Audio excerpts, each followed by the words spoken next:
जरूरी सूचना है आप सभी स्टूडेंट्स के लिए। स्टडी फॉर सिविल सर्विसेज का Android app Google play store में आ चुका है, उसको प्लीज तुरंत इंस्टॉल कर लीजिए। और अगर आप स्टडी फॉर सिविल सर्विसेज के सिर्फ ऐप से कोई भी कोर्स, कोई भी पीडीएफ परचेस करते हैं तो उसमें अप्लाई कूपन, अगर आप ज्ञान सर जो है आप उसमें अप्लाई करते हैं, ये कूपन कोड है, तो उसमें 20% फीस तुरंत माफ हो जाएगी। मतलब 20% डिस्काउंट तुरंत उसमें लग जाएगा। ज्ञान सर लिखना है, नॉर्मली ज्ञान सर, स्मॉल लेटर में है सब कुछ, कोई स्पेस नहीं, कोई कॉलम नहीं, सिर्फ ज्ञान सर, GYANSIR। इस तरह से अगर कूपन कोड लगाते हैं आप ऐप में बाई करने से पहले, जो अप्लाई कूपन वाले में आता है, तो 20% का डिस्काउंट तुरंत मिलेगा। वीडियो देखिए। नमस्कार दोस्तों, एक बार फिर से आपका स्वागत है CSET प्रिपरेशन के इस YouTube चैनल पर। दोस्तों, आज के इस वीडियो में हम लोग काउंटिंग ऑफ ट्रायंगल के डे 2 का डिस्कशन करेंगे, जिसमें विभिन्न प्रकार की आकृतियों में त्रिभुजों की संख्या निकालना सीखेंगे। इससे पहले की वीडियोस अगर आपने नहीं देखी तो आप प्लेलिस्ट में जाकर जरूर देखिएगा। यह क्लास सभी प्रकार के स्टेट PCS एग्जाम और वनडे एग्जाम के लिए अत्यंत महत्वपूर्ण है। आप किसी भी एग्जाम की प्रिपरेशन कर रहे हैं, चाहे UP PCS प्री 2024 हो, RO री एग्जाम हो, या फिर SSC GD, रेलवे, कुछ भी एग्जाम है, सब में यहाँ से क्वेश्चन देखने के लिए मिलेगा। चलिए दोस्तों, बढ़ते हैं आगे अपने क्लास की ओर। इससे पहले आप वीडियो को लाइक जरूर कर दीजिएगा, और जो दोस्त चैनल पर पहली बार विजिट किए वो सब्सक्राइब करना ना भूलेंगे। दोस्तों, अगर आप टीम के पेड कोर्सेज से जुड़ना चाहते हैं तो नीचे स्क्रीन पर दिए गए किसी भी नंबर पे आप कॉल या व्हाट्सएप करके टीम के पेड कोर्स से जुड़ने की प्रक्रिया समझ सकते हैं। चलिए देखिए, अब यहाँ पर कुछ आकृतियां बनी और इसमें आपको बताना है कुल त्रिभुजों की संख्या। तो इसका तरीका क्या होगा, देखिए सबसे पहले ना आपको क्या करना है कि ऐसी आकृति को देखना है जिसमें कोई भी त्रिभुज किसी 2 पॉइंट से विभिन्न खंडों में विभाजित हो। जैसे यहाँ पे देखिए, ये एक पॉइंट है, यहाँ से त्रिभुज कितने खंडों में विभाजित, देखिए आप देखेंगे तो 1 और 2 खंडों में विभाजित है। यहाँ पर एक पॉइंट है और यहाँ से भी त्रिभुज कितने खंडों में विभाजित है, ये 2 खंडों में विभाजित है। तो देखिए इसमें होगा क्या कि जो विभिन्न खंडों से त्रिभुज विभाजित है, या तो समान खंड में होगा या तो असमान खंड में। जैसे यहाँ पे देखिए 1 2 ये समान कर रहा, और 1 2 ये भी मतलब दोनों आपस में बराबर है। तो बस बड़ी संख्या जो आएगी यहाँ पर 2 है, 2 का आप कर देंगे क्यूब, इसमें कुल त्रिभुजों की संख्या हो जाएगी 8। देखिए बस आपको ये छोटा सा पॉइंट याद रखना है कि अगर खंडों की संख्या समान है तो आपको संख्या का क्यूब करना है। जैसे इसमें देखिए, यहाँ पे इस पॉइंट को पकड़िए, यहाँ पे 2 लाइन आ रहे हैं, मतलब ये त्रिभुज 1 2 3 खंडों में विभाजित है। ऐसे यहाँ पर देखिए, ये आपका एक मतलब यहाँ से लाइन चलेगा, 1 2 3 खंडों में विभाजित है, दोनों समान है, तो 3 का क्यूब कर देंगे, 3 का क्यूब हो जाएगा 27। बस आपको इतना याद रखना है। जैसे यहाँ पर अगर देखिए, इसमें देखेंगे इस पॉइंट से अगर हम लोग देखें, देखिए 1 2 3 4 भागों में विभाजित है। इस पॉइंट से देखिएगा, यहाँ पर भी 1 2 3 4 भाग है, ये समान है, तो आप 4 का क्यूब कर देंगे, 4 का क्यूब हो जाएगा 64। तो देखिए बहुत ही आसान है, अगर दोनों खंड समान है तो बस आपको क्यूब करना है।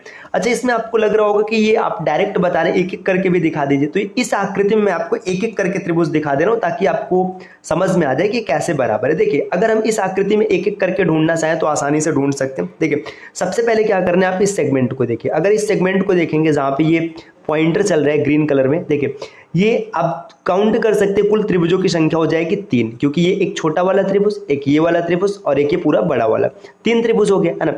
इसी तरीके से आप रेड कलर को देखिए, जब हम इस सेगमेंट को देखेंगे, देखिए इस सेगमेंट को अगर देखेंगे तो यहाँ पर ये देखिए त्रिभुज संख्या 4 रहा है ना, ये वाला आ चुका है पहले से तो इसको नहीं लेंगे, ये त्रिभुज संख्या 5 हो गया है ना, 5 हो गया। 5 के बाद देखिए और त्रिभुज कहाँ पर है, देखिए ये एक त्रिभुज ये रहा, त्रिभुज संख्या 6 है ना, 6 हो गया। इसके बाद आप पॉइंटर को देखेगा, यहाँ से एक त्रिभुज बनेगा, त्रिभुज संख्या 7, और एक पूरा बड़ा वाला त्रिभुज, त्रिभुज संख्या 8। तो आप एक एक करके भी देख सकते हैं।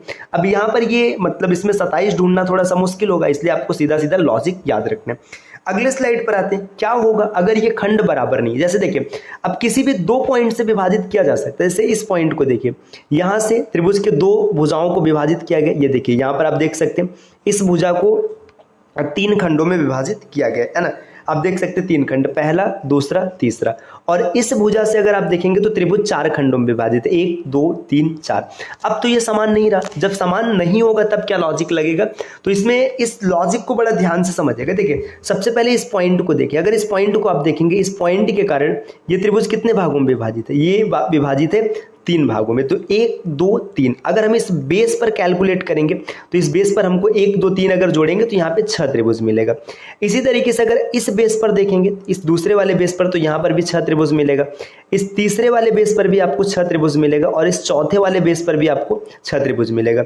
इसका मतलब अगर आपको नहीं समझ में आ रहा, थोड़ा ध्यान से समझिएगा। देखिए जो ब्लू कलर से लाइन खींचा जा रहा है, खाली इसको देखो। मान के चलो कि आपका पूरा त्रिभुज इस प्रकार से है ना, खाली ये जो ब्लू कलर का सेट बन रहा है सिर्फ ऐसा है ना। अगर सिर्फ ऐसा त्रिभुज होता, इसमें त्रिभुजों की संख्या 1 2 3 जोड़ के यहाँ पे 6 लिखते है ना, फिर आप नीचे वाले को भूल जाइए। अगर आप इसको देखते तो यहाँ पर भी आप जोड़कर 6 लिखते, यही कंडीशन दिखाया गया। तो 6 चौका 24, इस पॉइंट के कारण कुल कितने त्रिभुज आ गए? 24 आ गए। अब हम लोग बात करेंगे इस पॉइंट को। देखिए इस पॉइंट को अगर देखेंगे तो इस पॉइंट के कारण त्रिभुज कैसे विभाजित, देखिए 1 2 3 4, 4 खंडों में बटा है। तो 4 खंडों में बटा है ना। अब अगर इस बेस पर देखेंगे तो इन 4 को जोड़ने पे आपको 10 त्रिभुज मिलेगा, है ना। फिर इस बेस पर भी आपको 10 त्रिभुज मिलेगा और ऐसे ये एक नीचे वाला बेस जो इस पर भी आपको 10 त्रिभुज मिलेगा। तो इस पॉइंट के कारण कुल 30 त्रिभुज हो जाएगा। देखिए 24 यहाँ और 30 यहाँ, 24 और 30 54। अब इसमें कुछ कॉमन भी है तो माइनस करके जितना पॉइंट मैच कर रहा है, देखिए पहला दूसरा तीसरा, है ना, चौथा पांचवा छठवां, 7 8 9 10 11 12, बस ये -12 कर देंगे, इसका आंसर आ जाएगा 42। तो इसमें कुल त्रिभुजों की संख्या है 42। इसी प्रकार इस दूसरे में भी हम लोग कैलकुलेट करके देख लेते। देखिए आप इस पॉइंट को पकड़िए, इस पॉइंट को देखिए, यहाँ से सीधी रेखा देखिए 1 2 3 4 5, त्रिभुज को 5 खंडों में विभाजित किया गया। तो अगर जब 5 खंडों में विभाजित किया गया, आप इस बेस पर देखिएगा, अगर इस नीचे वाले बेस पर देखेंगे तो यहाँ पे 5 खंडों के कारण 15 त्रिभुज मिलेगा। इस तरीके से दूसरे बेस पर भी अगर देखेंगे तो 5 खंडों के कारण 15 त्रिभुज मिलेगा और इस तीसरे बेस पर भी आपको 15 त्रिभुज मिलेगा, चौथे बेस पर भी आपको 15 त्रिभुज मिलेगा। तो 15 चौका 60, इसके कारण 60 त्रिभुज हो गया। अब इस पर आइएगा, देखिए इस पॉइंट को लेकर के देखिए, है ना, इसके कारण देखिए त्रिभुज कितने खंडों में विभाजित है, 1 2 3 4, है ना। तो यहाँ पर आपको 10 त्रिभुज मिलेगा। ये नीचे वाला बेस है, इस दूसरे बेस पर भी 10 मिलेगा, ये तीसरे वाले बेस पर भी 10 मिलेगा, चौथे वाले बेस पर भी 10 मिलेगा और पांचवें वाले बेस पर भी 10 मिलेगा। देखिए 60 यहाँ रहा और 10 बचे 50 यहाँ हो गया, 110 हो गया। इसमें से माइनस कर लेते हैं, देखिए 1 2 3 4 5, है ना, 6 7 8 9 10 11 12 13 14 15 16 17 18 19 20, है ना। तो 5 चौका 20, इसमें से माइनस कर देंगे, कुल त्रिभुजों की संख्या 90 आ जाएगी। तो ये पॉइंट्स आप देखिए, अगर ये कॉन्सेप्ट नहीं समझ में आया तो 1-2 बार वीडियो को देखिए ध्यान से और समझने की कोशिश कीजिए। दोस्तों अगर इस कॉन्सेप्ट से आप नहीं सॉल्व करेंगे तो क्वेश्चन फंस जाएगा और फिर आप परेशान हो जाएंगे, आंसर गलत टिक कर लेंगे। अगले स्लाइड पर आते हैं। देखिए अब यहाँ पर एक नया कॉन्सेप्ट देखने के लिए मिल रहा है। देखिए जब कभी भी एक त्रिभुज को उनकी मध्यिकाओं के द्वारा विभाजित किया जाए और त्रिभुज 6 खंडों में विभाजित हो तो कुल त्रिभुजों की संख्या होती है 16। आप डायरेक्ट याद रख सकते हैं। देखो त्रिभुज की मध्यिका त्रिभुज को कितने भागों में विभाजित कर रही है? 6 भागों में। देखो मध्यिका का मतलब ये देखिए, पहली मध्यिका, है ना, ये दूसरी मध्यिका और ये तीसरी मध्यिका। त्रिभुज कुल कितने भागों में विभाजित है? 6 भागों में, 1 2 3 4 5 6, है ना। तो इसमें त्रिभुजों की संख्या 16 है। अब डायरेक्ट बोल दिया गया, एक एक करके चलिए हम लोग काउंट करके भी देख लेते हैं, क्योंकि एक एक करके देखेंगे तो ज्यादा आसान होगा, है ना। देखिए यहाँ पे सबसे पहले हम लोग इस सेगमेंट को देखेंगे। अगर इस सेगमेंट को देखेंगे तो यहाँ तक त्रिभुजों की संख्या 3, ठीक। इसके बाद इस दूसरे सेगमेंट को देखते हैं। ये जो दूसरा सेगमेंट यहाँ पे ग्रीन कलर से दिख रहा है, इसमें भी त्रिभुजों की संख्या 3। और इस तीसरे सेगमेंट को देखिएगा, यहाँ पर भी त्रिभुजों की संख्या 3, 3 तिरिका 9 हो गया, है ना। इसके बाद देखिएगा अब दो सेगमेंट को मिक्स करते हैं। देखिए जब दो सेगमेंट को मिक्स करेंगे, देखिए यहाँ पे ये त्रिभुज संख्या 10, है ना।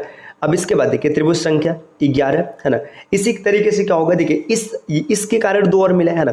अब इसके कारण देखिए ये जो ये वाली रेखा, इसके कारण भी 2 त्रिभुज मिलेगा, है ना। बीच वाली रेखा के कारण एक ये त्रिभुज हो जाएगा और एक ये त्रिभुज हो जाएगा, है ना।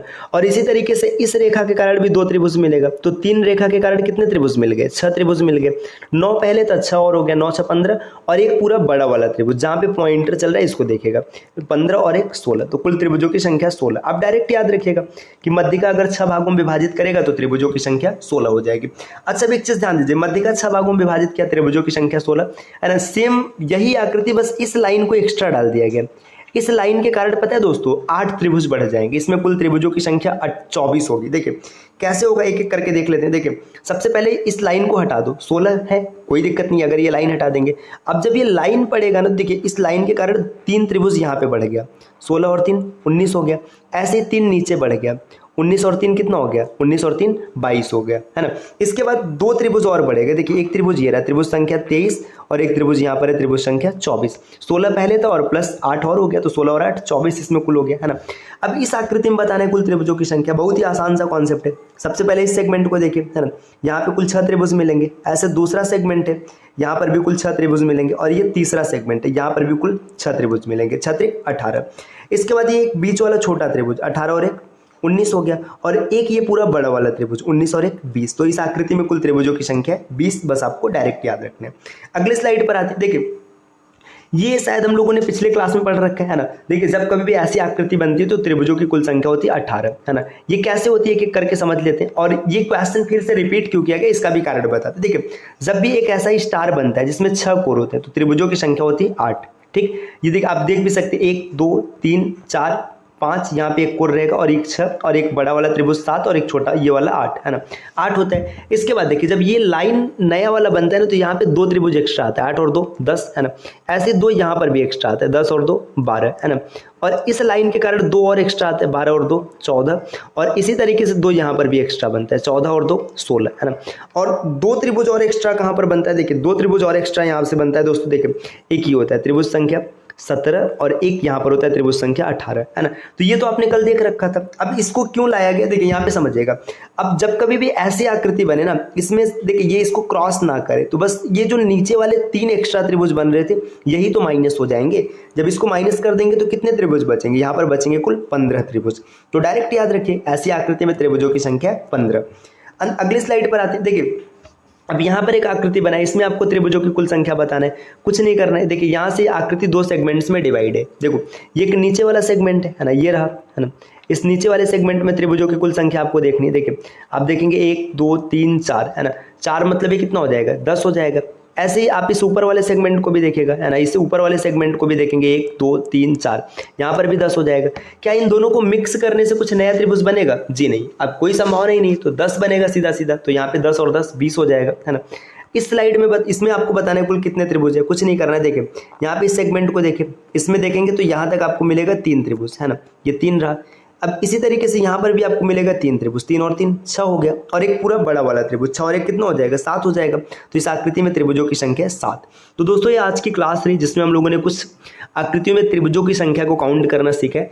अगली क्लास में और आगे बढ़ाएंगे, और जब पूरा कॉन्सेप्ट डन हो जाएगा तो हम लोग PYQs का भी डिस्कशन करेंगे।